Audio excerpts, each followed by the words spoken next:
Bonjour mes chers élèves, je suis content de m'adresser à vous dans cette nouvelle vidéo dans laquelle nous allons continuer notre présentation du corrigé du sujet de l'examen national du bac, deuxième bac sciences mathématiques 1, session de rattrapage 2016, matière sciences de la vie et de la terre. Cette partie-là, donc, c'est l'exercice que nous allons traiter aujourd'hui. Il se situe dans la partie raisonnement scientifique et communication écrite et graphique. Exercice 1, première partie, cycle de vie. Donc, cet exercice porte sur un cycle de vie. Donc, vous avez dans le sujet, donc vous avez partie 2, raisonnement scientifique et communication écrite et graphique. L'exercice 1, on va en traiter la première partie. Eh bien, l'énoncé de l'exercice, c'est le suivant. Afin de mettre en évidence le rôle de la méiose et de la fécondation dans le maintien de la stabilité du karyotype et dans la diversité des phénotypes de génération en génération, on propose les données suivantes. Eh bien, généralement, cette introduction, on la retrouve toujours lorsqu'il s'agit d'un exercice qui porte sur la transmission de l'information génétique à travers la reproduction sexuée, à savoir donc tout le chapitre sur la reproduction sexuée, les cycles de développement, la génétique mendélienne, la génétique humaine. Eh bien, dans cet exercice, on va vous présenter le cycle d'une algue brune qui s'appelle Fucus serratus. Fucus serratus est une algue marine de couleur verte lumineuse ou brun foncé, large et plate, à bord dentelé et à nervure médiane, bien visible sans vésicule aérifère. Donc, après cette petite description de l'algue, donc on va vous présenter le cycle de développement. Ça, c'est une image qui ne fait pas partie de l'énoncé de l'exercice, mais tout simplement pour vous rappeler donc qu'on est en train d'étudier un organisme marin, c'est-à-dire une algue brune, Fucus serratus. Eh bien, on continue donc la lecture de l'énoncé de l'exercice. La reproduction a lieu en hiver où l'on voit apparaître aux extrémités de l'algue des renflements ou réceptacles, vert pour les femelles et orange pour les mâles. Les réceptacles renferment les conceptacles. Donc ici, on doit noter tout simplement à maturité sexuelle, donc aux extrémités de ce thalle, de cette algue, on va trouver des renflements qui s'appellent réceptacles, et ces réceptacles contiennent des éléments reproducteurs qu'on appelle conceptacles. Donc, les réceptacles contiennent les conceptacles, donc on est en train de parler d'éléments qui interviennent dans la reproduction, donc qui font partie de, soi-disant, l'appareil reproducteur de cette algue. Après, qu'est-ce qu'on va trouver?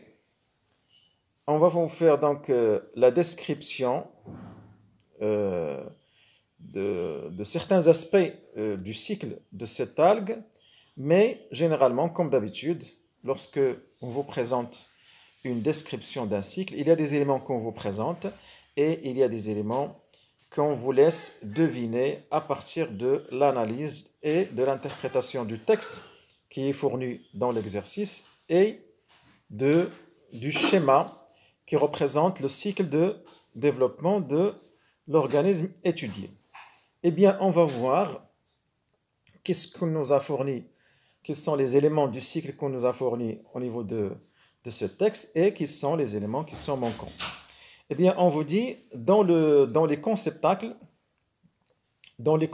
femelles, se forment des oogones constitués de cellules diploïdes qui donnent 8 grosses cellules immobiles. Eh bien, ici, par exemple, dans cette partie-là, il y a des éléments qui sont présentés et il y a des éléments qu'on vous laisse deviner. Donc, dans les conceptacles femelles, se trouvent des oogones. Donc, les oogones, ce sont des structures, ce sont des organes reproducteurs.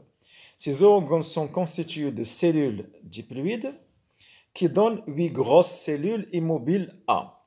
Donc après donc, dans la suite, vous allez constater que les 8 grosses cellules immobiles, ce sont les gamètes femelles.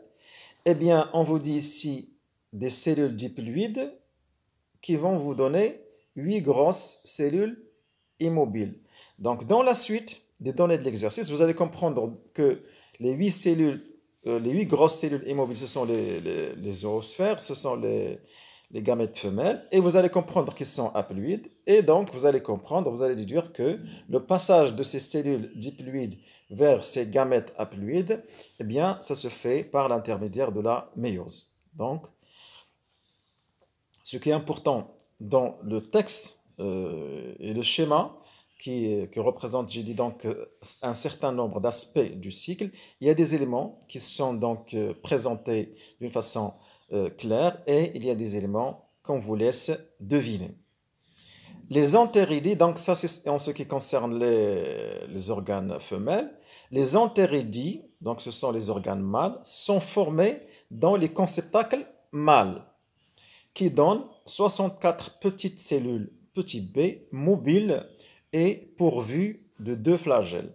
Donc ces petites cellules mobiles pourvues de 2 flagelles, après, dans la suite, vous allez comprendre, puisqu'ils vont intervenir dans la fécondation, et vous allez donc comprendre que ce sont des gamètes mâles, et vous allez donc en déduire qu'ils sont haploïdes. Et puis, qu'est-ce qui se passe donc au niveau des entéridies? Eh bien, une entéridie jeune donc, va contenir au départ une cellule diploïde qui va subir une méiose suivie de plusieurs mitoses et c'est ce qui va nous donner 64 petites cellules, c'est-à-dire 64 gamètes mâles. Bien, donc toujours dans le texte, il y a des éléments qui sont présents, il y a des éléments que nous allons nous-mêmes déduire. La fécondation a lieu dans l'eau de mer et donne des cellules C. Donc après dans le schéma, on va voir que la rencontre de A et B, ça donne C. Et vous allez comprendre que A, ce sont les gamètes femelles, B, ce sont les gamètes mâles, et C, c'est la cellule œuf. Et du coup, vous allez comprendre bien sûr que les gamètes, ils sont haploïdes, et la cellule œuf, elle est diploïde. Les cellules C se développent et forment de nouveaux individus, c'est-à-dire de nouveaux pieds du Fucus serratus. Le document ci-dessous schématise le cycle de développement de cette algue. Eh bien, ici, donc, qu'est-ce qu'on nous présente ici dans le schéma de cycle? Donc, on va tout simplement comprendre que nous avons ici donc l'oogone.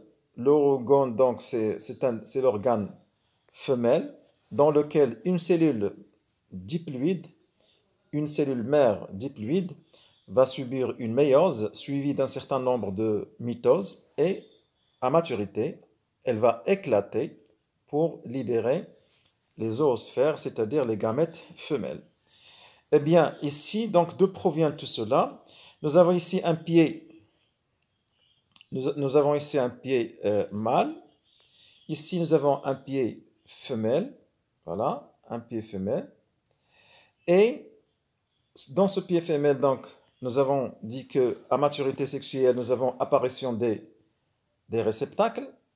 Ici, c'est un agrandissement et c'est une coupe qui vous montre, par exemple, un conceptacle, un des conceptacles qu'on va retrouver dans le réceptacle. Donc, le réceptacle, c'est un enflement qui comporte plusieurs conceptacles. Et ici, on vous a agrandi un conceptacle donc femelle pour le pied femelle.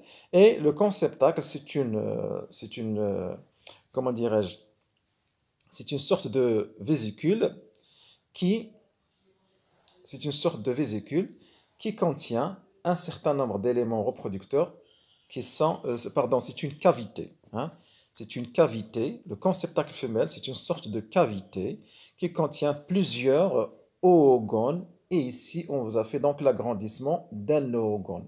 Donc, l'oogone il est contenu dans plusieurs oogones sont contenus dans le conceptacle femelle et plusieurs conceptacles femelles, ils vont soi-disant constituer un réceptacle. Eh bien, à partir de les données qui sont fournies au niveau du texte et au niveau de ce schéma, on va comprendre que dans chaque oogone, une cellule mère des gamètes va subir, donc ça va être une cellule diploïde, elle va subir une méiose suivie de plusieurs mitoses pour donner les gamètes mâles qui sont les zoosphères, donc c'est-à-dire l'oogone mature va éclater donc et pour libérer dans l'eau de mer les gamètes femelles. Eh bien, cette cavité donc qu'on appelle le conceptacle femelle, il est relié à l'odomère par un petit orifice qui s'appelle l'ostiole. Donc, il y a un petit orifice qui va permettre aux gamètes de quitter le conceptacle pour rejoindre bien sûr l'eau de mer. Eh bien, pourquoi on va par exemple comprendre que ce pied mâle et ce pied femelle sont diploïdes? Parce que on va trouver donc après la fécondation, hein, et la formation de la cellule œuf, le développement de la cellule œuf va nous donner soit un pied mâle, soit un pied femelle. Donc ici, nous avons des organismes diploïdes. Bien, on va voir donc ce qui se passe au niveau du pied, au niveau du pied mâle. Donc, à maturité, nous avons un certain nombre donc, de réceptacles et un réceptacle contient plusieurs conceptacles mâles et un conceptacle, c'est une cavité qui renferme en plus de plusieurs filaments, hein, des filaments qui sont des sortes de fils cellulaires. Et en plus de ces filaments, donc un conceptacle contient plusieurs entéridies. Une entéridie, donc c'est un petit sac qui va libérer à maturité les gamètes mâles. Mais que contient chaque entéridie à l'origine? Elle contient une cellule diploïde parce que l'organisme tout entier est diploïde. Et cette cellule diploïde va subir une méiose suivie de plusieurs mitoses pour libérer des cellules flagellées. Ici, vous avez donc des cellules biflagellées qui vont toujours sortir du conceptacle pour rejoindre l'odomère à travers cet orifice-là. Eh bien, donc, la fécondation, elle a lieu dans l'odomère et elle va aboutir à la formation des cellules œufs et vous pouvez comprendre que bien sûr la cellule œuf c'est une cellule diploïde qui va subir donc une série de mitoses pour donner soit un pied mâle, soit un pied femelle. Eh bien, si l'on veut récapituler, qu'est-ce qu'on doit constater? On doit constater donc que le pied mâle et le pied femelle, ce sont des organismes pluricellulaires diploïdes.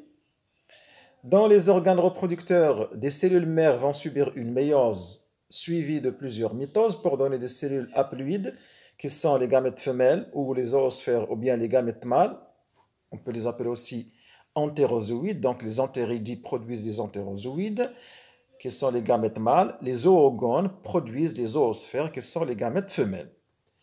Et on a ici la fécondation, et la fécondation donc, va donner une cellule œuf qui va se développer pour donner de nouveaux pieds. Qu'est-ce qu'on constate ici? Que dans tout le cycle, la phase haploïde se limite aux gamètes. Tout le reste, donc, ce sont des cellules diploïdes, notamment le pied mâle et le pied femelle, qui sont des organismes diploïdes. Donc, puisque la phase haploïde se limite aux gamètes, il s'agit donc d'un cycle monogénétique diplophasique. Eh bien, allons voir qu'est-ce qu'on nous demande au niveau des questions. En vous basant sur ces données, indiquez en justifiant votre réponse pour chacune des cellules A, B et C si elles sont haploïdes ou bien si elles sont diploïdes. Donc, vous avez ici, dans la première question, vous avez deux parties. Hein. On vous demande d'une part de préciser l'haploïdie des cellules A, B, C en justifiant et déduisez donc le rôle de la méiose et de la fécondation dans le maintien de la stabilité de la formule chromosomique donc à travers les générations. Alors, revenons aux cellules A, B, C. Donc, D'après donc la discussion donc, qu'on vient de donner, si vous voulez, qu'est-ce qu'on va comprendre? On va comprendre donc que les cellules A, ce sont les gamètes femelles, et les cellules B, ce sont les gamètes mâles. Donc leur union va aboutir à la formation de la cellule C. Donc bien sûr, puisqu'ils interviennent dans la fécondation, donc ce sont des gamètes. Et elles doivent obligatoirement être haploïdes. Et puisque le résultat de cette fécondation, c'est la cellule C, donc la cellule C, on va déduire que c'est la cellule œuf, et bien évidemment, elle va être diploïde. Donc on va présenter la ploïdie de A, B, C, c'est-à-dire A, gamète mâle haploïde, B, gamète femelle haploïde, et C, cellule œuf diploïde. Et puis, on va déduire donc à partir de ce cycle le rôle de la méiose et de la fécondation dans le maintien de la stabilité du karyotype, c'est-à-dire le maintien de la formule chromosomique à travers les générations. Eh bien, ici, nous avons dans les organes reproducteurs, c'est-à-dire les organes chez le pied femelle et les antérédies chez le pied mâle, nous avons des cellules qui vont subir la méiose qui va aboutir à la formation des gamètes et les gamètes vont intervenir dans la fécondation pour retourner donc à la diploïdie à partir de la cellule œuf. Donc, il y a une sorte donc de compensation entre les rôles respectifs de la méiose et de la fécondation. C'est-à-dire la méiose, on va dire que la méiose, elle permet le passage de la phase diploïde de N vers la phase haploïde N. Et la fécondation va permettre de revenir à la phase diploïde. Et l'alternance de ces deux phénomènes importants dans le cycle va assurer donc la stabilité de la formule chromosomique tout au long des générations. Eh bien, c'est ce qu'on a ici présenté dans la réponse à la question 1. Donc, je vais répéter, si vous voulez, donc la question numéro 1. En vous basant sur les données, c'est-à-dire les données, le texte et le schéma, indiquez en justifiant votre réponse pour chacune des cellules A, B et C si elle est haploïde ou diploïde. Déduisez le rôle de la méiose et de la fécondation dans le maintien de la stabilité de la formule chromosomique. Voici donc ce que l'on peut présenter dans la réponse à la question numéro 1. Vous avez donc ici, réponse à la question numéro 1, cellules A et B. Elles sont haploïdes. Très bien. Mais je dois justifier. Ce sont des gamètes, respectivement femelles et mâles, résultant de la méiose. Voilà la justification. La cellule C, elle est diploïde. Pourquoi? C'est la cellule œuf, puisqu'elle résulte de la fécondation. Tout simplement. Et qu'est-ce qu'on va déduire à propos du rôle de la méiose et de la fécondation? Déduction, c'est-à-dire la deuxième partie de la question. La méiose réduit le karyotype de 2N à N, c'est-à-dire on passe de la diploïdie à la ploïdie, alors que la fécondation rétablit la diploïdie 2N. Les deux phénomènes assurent donc le maintien du karyotype au fil des générations. Ça, c'est en ce qui concerne la première question. Donc, je dois toujours insister sur le fait que les éléments qu'on nous demande, tous les éléments qu'on nous demande au niveau de la question doivent se retrouver au niveau de la réponse. Deuxième et dernière question, qu'est-ce qu'on me demande? Représenter schématiquement le cycle chromosomique du fucus serratus et déterminer le type de ce cycle. Eh bien, quel est le type de ce cycle? Donc, nous avons dit que, à partir de ce cycle, on peut constater que l'étape haploïde se limite aux gamètes, c'est-à-dire les gamètes sont issus de la méiose et ils vont intervenir tout de suite, donc juste après, ils vont intervenir dans la fécondation. Donc, dans ce cycle, en ce qui concerne les pieds mâles et les pieds femelles, ce sont des organismes diploïdes. Donc, on va dire que puisque la phase haploïde se limite aux gamètes, il s'agit donc d'un cycle monogénétique diplophasique. Eh bien, c'est ce qu'on va retrouver ici dans la réponse à la question numéro 2. Donc, on va relire la question numéro 2. Représenter schématiquement le cycle chromosomique du fucus serratus et déterminer le type de ce cycle. Donc, il faut justifier. Donc, il faut déterminer le type de cycle et puis faire le schéma du cycle chromosomique. Dans la deuxième question, qu'est-ce qu'on va dire? Donc, premier élément, c'est le type de cycle chromosomique. Dans ce cycle, la phase haploïde N se limite aux gamètes. Il s'agit donc d'un cycle monogénétique diplophasique. D'accord? Et on présente la représentation schématique du cycle chromosomique. Vous avez ici donc cycle chromosomique, schéma ci-contre, et vous avez donc les éléments habituels dans un cycle. Vous avez ici le zygote. Le double trait, ça représente le pied mâle et le pied femelle. Double trait, ça veut dire la phase diploïde. Donc tout ce double trait, soi-disant ce cercle qui est représenté en double trait, ça représente le fucus, ça représente le pied mâle ou le pied femelle du fucus.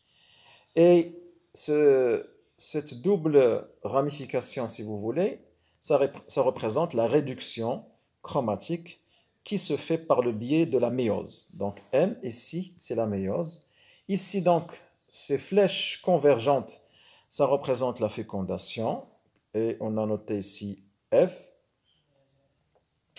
Et puis, donc, la fécondation va aboutir à un organisme pluricellulaire diploïde. Donc, tout ce double trait-là, tout ce cercle en double trait, ça représente un organisme diploïde, c'est-à-dire le pied mâle et le pied femelle. Eh bien, comme je le répète toujours, un cycle doit toujours être bien annoté et avoir un titre. C'est pour cela que ici, nous avons ici représenté donc que signifie Z, c'est-à-dire le zygote ou bien la cellule œuf. M, ça veut dire la méiose, voilà, ici. F, ça veut dire la fécondation, voilà. Et on a dit donc c'est un cycle monogénétique diplophasique. Donc un schéma, évitez de présenter des schémas qui sont sans annotation ou bien sans titre. Voilà, c'est avec cela donc que nous terminons cet exercice. Donc je vous donne rendez-vous dans les vidéos à venir pour la suite du corrigé de ce sujet d'examen. D'ici là, portez-vous bien et au revoir.